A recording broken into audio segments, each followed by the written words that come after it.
Hey guys, welcome back to my channel. It is Bianca. I wanted to get this video done a really long time ago, but because the stress of my trip from Hawaii and everything else, I wasn't able to get this done, especially because I had to buy a new microphone after my microphone died. But anyways, this video is doing lunge work with Oliver because, as you know, he's a standardbred, and standardbreds are not used to doing any kind of groundwork, whether it be in the round pen or on a lunge line. They're just used to being saddled up and ready to go. So in this video, I bought it's called a pig whip from Tractor Supply because it was little and it was small, because all of the other lunge lines are like super huge and I did not want to use it. But I'm not hitting him in any kind of way. I am tapping on the ground, and when I do touch him, it's just a very light tap. I don't believe in hitting horses with whips for any kind of reason, especially since they have thinner skin than humans. So in no way, shape, or form am I hurting him or hitting him with the whip. It's just a slight tap because I know he is older and he already went through being an Amish buggy horse and being hit with whips, because he also has a fear of being hit with whips from being an Amish buggy horse. So I just saddled him up in his regular stuff and I put on his breastplate so the saddle doesn't slip back. But I was just trying to get him to know that it was okay to keep walking on the lunge line, because he keeps stopping, saying, okay, well, maybe I should stop. Or, saying, what does she want? So I kept trying to encourage him with my body and my whip. He really doesn't understand if he doesn't have a whip. No matter how much I use my body, he will just stand there and look at me like I'm crazy.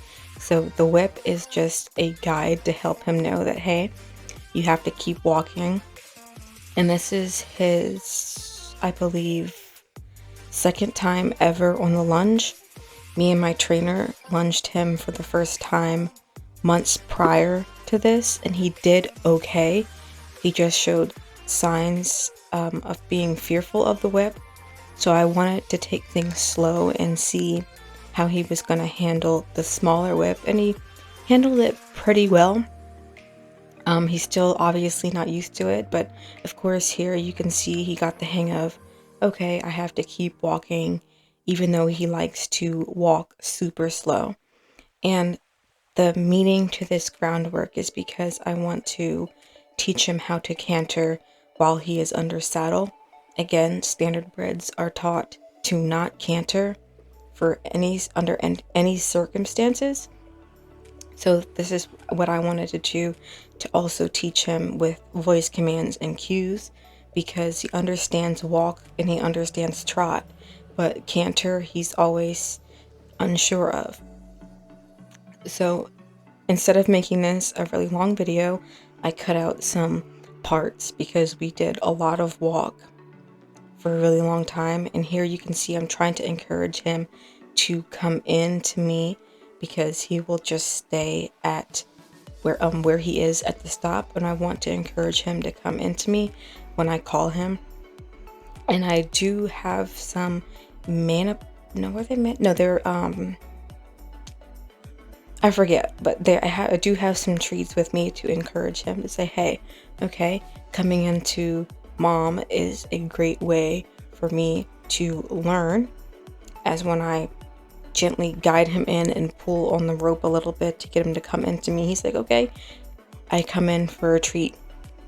And in no way, shape, or form am I trying to get him treat trained or treat aggressive. It is just an aid for now. I'm not gonna do it all the time. When he starts getting it slowly but surely, I am going to, lessen the amount of times that I give him treats. So here I'm trying to get him to walk a little bit faster, because he loves doing this slow, lazy walk like an old man.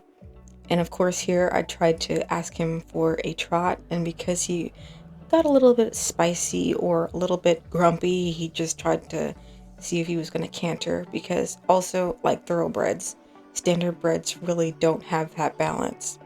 And naturally, Oliver is a pacer. He does not trot. He's learned to trot over time, and he is still trying to find his balance with the trot, and also he's trying to find his balance within going in a circle. He's very unbalanced. Even in a straight line, he's very unbalanced. Even at the walk, he's very unbalanced. So I decided to take his tack off to see if it would just be a little bit easier for him to be able to move without focusing on, okay, I have a saddle on my back.